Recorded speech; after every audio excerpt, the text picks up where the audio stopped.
বহু বছরের অপেক্ষার পর অবশেষে উদ্বোধন হলো উল্লারখাওয়া সেতু। উল্লারখাওয়া সেতুর আনুষ্ঠানিক উদ্বোধন করলেন উত্তরবঙ্গ উন্নয়ন দপ্তরের ভারপ্রাপ্ত মন্ত্রী উদয়ন গুহ। সোমবার সেতুর আনুষ্ঠানিক উদ্বোধন ঘিরে সকাল থেকে সাজো সাজো রব ছিল এলাকায়। একদিকে প্যান্ডেল আর একদিকে সেতু জুড়ে তৃণমূল কংগ্রেসের দলীয় পতাকা দিয়ে মুড়ে ফেলা হয় এলাকা। সেতু দুদিকে লাগানো হয়েছে ফলক, এতদিনের স্বপ্ন পূরণ হয় খুশি এলাকাবাসী। তুফানগঞ্জ ১ নম্বর ব্লকের অন্দরান ফুলবাড়ি ২ নম্বর গ্রাম পঞ্চায়েতের উল্লারখাওয়া ঘাট এলাকায় রায়ডাক নদীর ওপরে উত্তরবঙ্গ উন্নয়ন দপ্তর অর্থানুকূল্যে ৮,৮৭,৬১,০০০ টাকায় সেতু শিলান্যাস করেছিলেন তৎকালীন মন্ত্রী রবীন্দ্রনাথ ঘোষ। ২০১৭ সালে ২রা ডিসেম্বর এই শিলান্যাসের পর দীর্ঘ ৬ বছর ৮ মাস পর সেতুর উদ্বোধনী এলাকায় খুশির হাওয়া।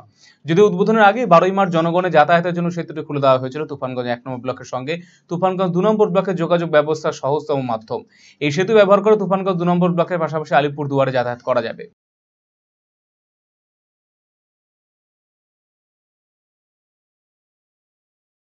ভালো কাজ হলো, মানে যদিও কাজটা শুরু হয়েছিল ১৭ সালে, কিন্তু কিছু কিছু সমস্যার কারণে কাজটাকে শেষ করা যায়নি।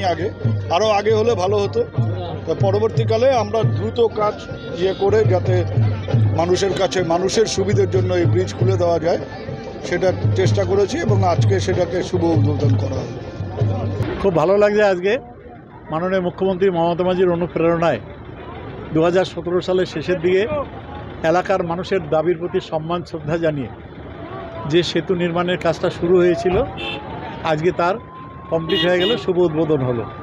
আমি এলাকার মানুষকে ধন্যবাদ জানাচ্ছি, তারা সবাই সহযোগিতা করেছে, জমি দিয়েছে, সমস্ত কাজে তারা সমস্ত রকম সহযোগিতা করেছে।